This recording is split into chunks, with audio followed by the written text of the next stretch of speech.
All right, this is Jerry Amernick. I'm the author of the new book, Babe Ruth, A Superstar's Legacy, which is available on Amazon and at the website, baberuthlegacy.com.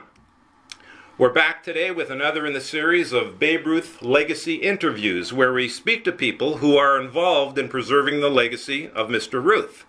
And today our special guest is Steve Tellefsen, President and CEO of Babe Ruth League, Inc.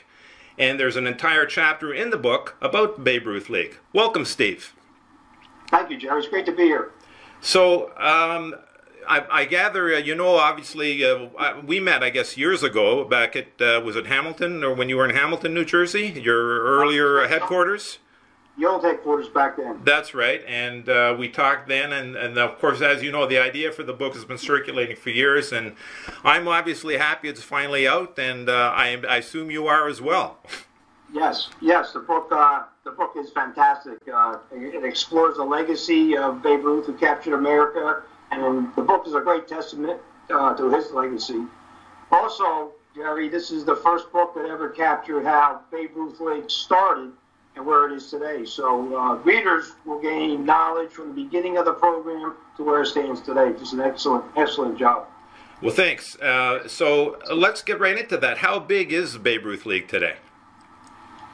Babe Ruth League, we're just over 1 million ball players. That's among our baseball and softball and buddy ball participants.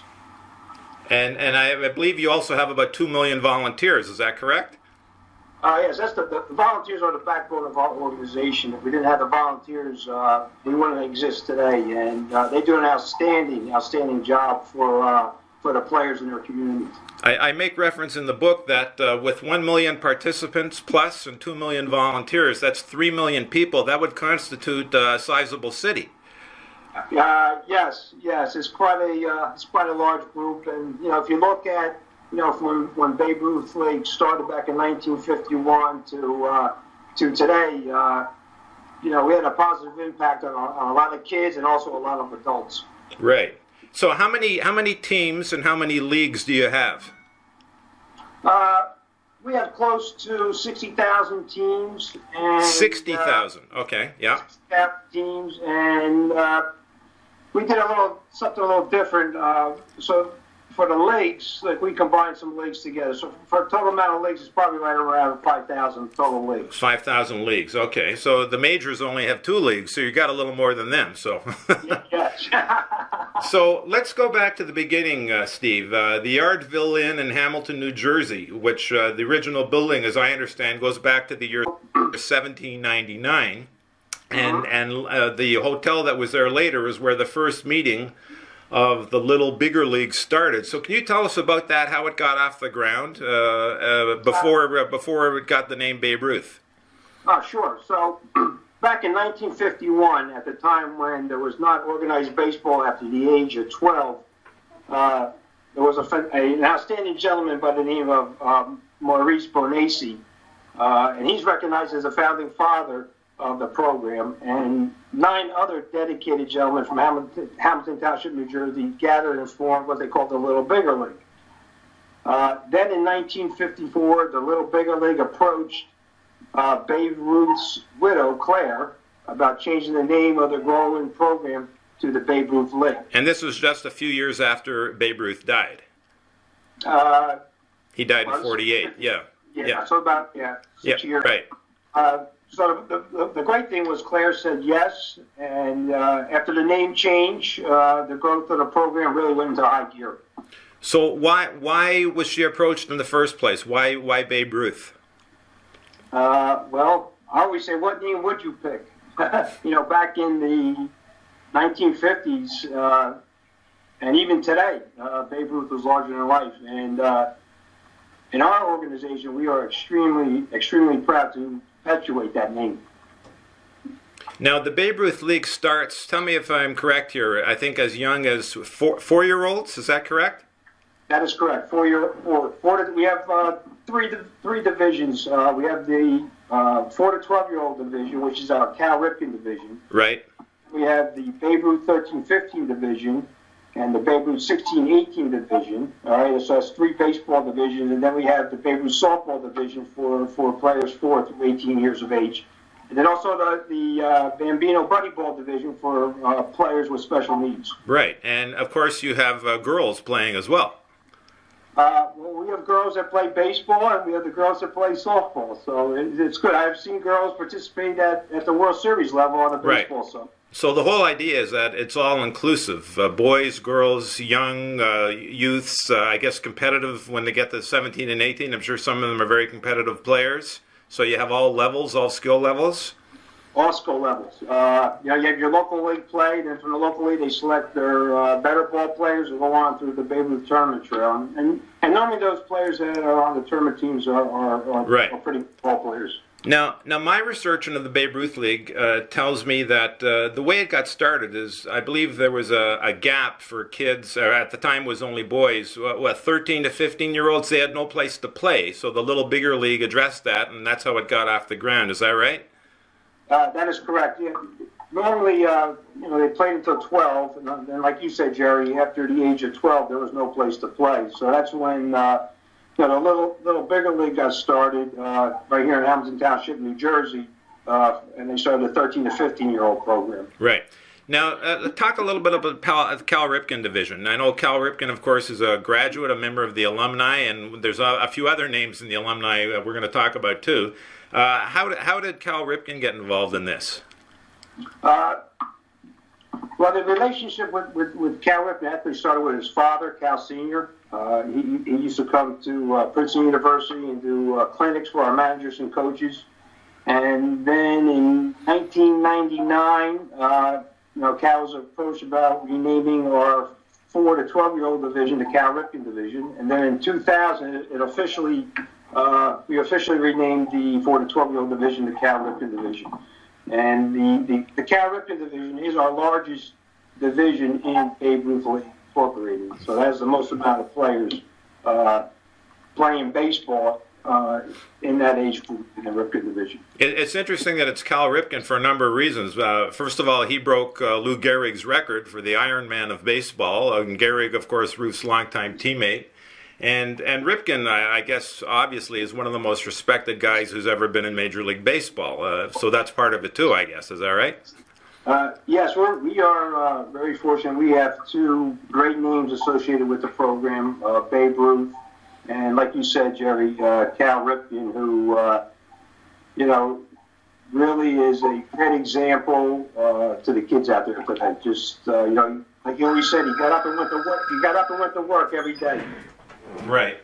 Now we've got North Carolina. we got a phone going. I'm going to let that go. In terms of some of the other names involved with the alumni, you got people like Michael Jordan was a member of the Babe Ruth League. Yes, Michael Jordan. He played in our league in North Carolina. And just a quick story. In one of the first books that he wrote, Jordan Rules, he had a quote in there that. Probably one of his greatest accomplishments was not winning the NCAA college basketball championship, but winning the most valuable player in his Babe Ruth state tournament. Right, and of course Jordan. A lot about the program. Yeah, and Jordan did take a couple years to play professional baseball in the middle of his basketball career as well. So that's right. True. Other names, we've got famous athletes and, lots of athletes. I guess Carl Yastrzemski was the first who became the Babe Ruth alumnus to become a member of the Hall of Fame. There have been a number of others since, but looking at famous people who have been involved with the league, comedian Bob Hope, Tom Selleck, Bruce Springsteen, Jimmy Fallon, the talk show host, they all played Babe Ruth League baseball when they were kids. Yes. It was funny on the... Jimmy Fallon on the show one night, he was talking about his youth, and he actually said about his playing days in Babe Ruth League. Yeah. Playing in a league out of New York, so that was pretty good. And also, probably one of the best players right now in baseball, Mike Trout. Yeah. Played the Cal Ripken division. Yeah. Right here in Melville, New Jersey. Yeah, who as a youth, I understand, was a pitcher. Yes. So that's also kind of interesting. A pitcher turned slugger and power hitter, like Mr. Ruth. So now the Babe Ruth League, which I guess it's fair to say it's probably one of the biggest sports organizations in the world. Is that fair? Yeah, it's one of them. It's one of them as far as baseball and softball. Yes, very much so. But there have only been two men who have run this league throughout its entire history, right? And you know something about the other gentleman as well, don't you? Yes, you're surprised to speak about my father, Ron Tellefsen. Actually, Jerry, there was three gentlemen. Oh, three. Okay. By the name of Dick Case. Okay. My father worked under, and then my father was promoted in 1980. Yeah. Took Dick Case's place as president. Oh, I see. Okay. So your father was running it for how long? 25 years. 25 years. And actually started working for Babe Ruth League in the 60s as a field commissioner. Oh, okay. So you really grew up with this, didn't you? Yes, probably ever since I was like 3 years old, to be honest with you. Yeah, okay, that's pretty young. Yeah. Yeah, so he started in the 60s. He was a field commissioner. Then he was promoted to vice president. And then in 1980, like we said, he was elected by the board of directors as the president and CEO. Okay. Now, in the early days of the organization, there were some early sponsors involved, like Coca-Cola. Is that right? Correct. Yes. And I guess they were quite helpful in getting the league off the ground. Yes, Coca-Cola was one of the big sponsors when Babe Ruth League first started. Absolutely. Now, what about today? What kind of organizations, companies do you work with? We work with K&K Insurance, Rawlings Baseball, Easton, Worth. There's several fundraising companies that we work with. So we have quite a line of sponsors that assist us with Babe Ruth League and also offer great products to our membership. Okay, and as I understand, though you've had a Babe Ruth League World Series for many years, you really are going international now. Is that correct? That is correct. That's one of the things we've been concentrating on lately is growing the game internationally. And right now we have several international teams participating in our Caribbean Major 70 World Series. This year we're going to have a couple of teams from China participating in the Softball World Series. So, we're really looking to expand internationally. Yeah, back in 1934, when the American League All-Stars went on their tour of Japan, they played in the Philippines, and I believe they also played at least one game in China with Babe Ruth. Yes. Babe Ruth was very popular. He's very, very popular in Japan, too. Yes, absolutely. Yeah. Worldwide. And, even today, his name is, really stands out there as a true... as a true hero. Well, one of the people I interviewed for the book is Ryozo Kato, who used to be the Japanese ambassador to the United States, and after he left that position, he became the commissioner of Nippon Professional Baseball in Japan, which is their big league. So he's obviously pretty well connected. And he was very nice, and he gave me a photograph of him with Shohei Ohtani, who's what they call Japan's Babe Ruth, who's in the majors now. And I didn't even realize it was him until I looked a little closer. I said, "Oh, I know that guy." And but Kato said to me, there was an article that he was involved with that I got hold of, and then we did an interview. And he called it the Babe Ruth effect in terms of Ruth's impact on Japan. And that really stuck with me because the chapter in the book that gets into the impact of Ruth in other countries, guess what? I call it the Babe Ruth effect. It seemed to be a pretty good title. So you mentioned about going international. I know you're in Canada as well, and you mentioned China. What other countries is the Babe Ruth League involved in right now? Mexico. Mm-hmm. Mexico, Japan, Australia, Dominican Republic, like you said, Canada, Puerto Rico. Mm-hmm. Mm-hmm. Okay. We're looking to get into more of like Italy. Italy. We have invited Italy a few times over. They participated in a couple of our World Series in the past. Okay. All right. So now we're really working hard to grow that game internationally. So let's get into the meat and potatoes here of Babe Ruth. It's the Babe Ruth League, and I think it's logical to assume that he would be pretty ecstatic to know, if he was alive, that this league has taken his name and it's grown so successfully and it's so huge. What is it about Babe Ruth? That's really the core of the book. Why his legacy it preserves. He's still so popular now. What is it about him that makes him so unique in that way?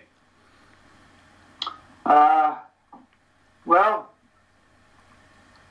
he was. I think one of the things that was really great about the Babe is that he always had to spend time with the kids. Right. Always spent time. He came from I wouldn't want to say a tough background, but going through where he went to school and so forth. He always gave back to the kids, and that's almost similar to what we do at Babe Ruth League. Working with kids, and we care about the well-being of the kids, and that's what Babe Ruth League is all about. And Babe was also about that as well. And in my opinion, Babe Ruth League, we keep Babe Ruth named half the public eye more than anybody, 365 days a year. And, millions and millions of kids throughout the years have benefited from their involvement with Babe Ruth League. So, it's a great, we have a great relationship with the family. In fact, I was just with Julia Stevens and her son, Tom Stevens. Like we said before, they have many Babe Ruth functions, regional meetings, and World Series. And I was just out there this past weekend, and we just inducted Julia Ruth Stevens into the Babe Ruth League Hall of Fame. So, okay. Yeah, it was great. It was a nice event. And something else that's interesting is that her mom, Claire Ruth, was one of the first inductees in the Babe Ruth League Hall of Fame back in 1968. So, oh, I see. Right, interesting. So it was a great day. He researched. And again, I think if Babe was alive today, he'd be very proud of the traditions, the morals, the ethics endorsed by our organization that bears his name. When you talk about kids, I spent an afternoon at the Giamatti Research Library at the Hall of Fame at Cooperstown, and I went through all the Babe Ruth scrapbooks, and there's 25 of them. And I thought I knew just about everything about Babe Ruth, but I tell you, that is an exercise that you just cannot believe when you go through all the scrapbooks. And you talk about people living in a fishbowl. Well, today there are writers who cover sports, who cover baseball, and they cover teams. They had reporters in those days who just covered Babe Ruth. I mean, he was their beat, so it was fantastic. But a thing I noticed, too, in addition to all the articles, were the photographs of him with kids, going to hospitals, going to orphanages, underprivileged kids, and of all races, all creeds, all ethnic groups. And that was pretty interesting, especially for the time period. And you just can't get enough of these photos. It just kind of hit me over the head when I looked at all these photographs. Yes, and now it's funny you said that. We just moved into a new headquarters, a few years ago, and before we were in our previous headquarters was quite small. We had 3 storage facilities, and by moving into the new building, we were able to unload the storage facilities, and we have like a little museum when you first walk into headquarters, and we have so many great pictures of the Babe, newspaper articles, etc. Also of his wife Claire attending many of the Babe Ruth events. So it's pretty cool that we were able to do that. And you also have a statue of the Babe at your headquarters, don't you? Yes, we do. A gentleman from Arkansas actually shipped that to us as a gift for the new headquarters, and it came in 2 pieces. We have it in the museum. A lot of visitors when they come in, they love to get their picture taken with the Babe. So it's pretty cool. It's great. It's great. Right. So are there any immediate objectives or anything on the horizon for Babe Ruth League? What's your next goal, objective for the organization? Well, I'll tell you what, this year we actually implemented 4 additional baseball World Series. 2 at the 8-year-old levels, a 9-year-old, and a 11-year-old 70 World Series this year. So that's going to bring us up to 17 World Series. We're pretty excited about that. So we're anxious to see where that goes. And then, some other things we're looking at. We're looking at how to incorporate travel baseball. All right. Yeah. With community-based baseball. So we're a community-based program. Okay, so kids are selected from a certain area. They play in a certain league.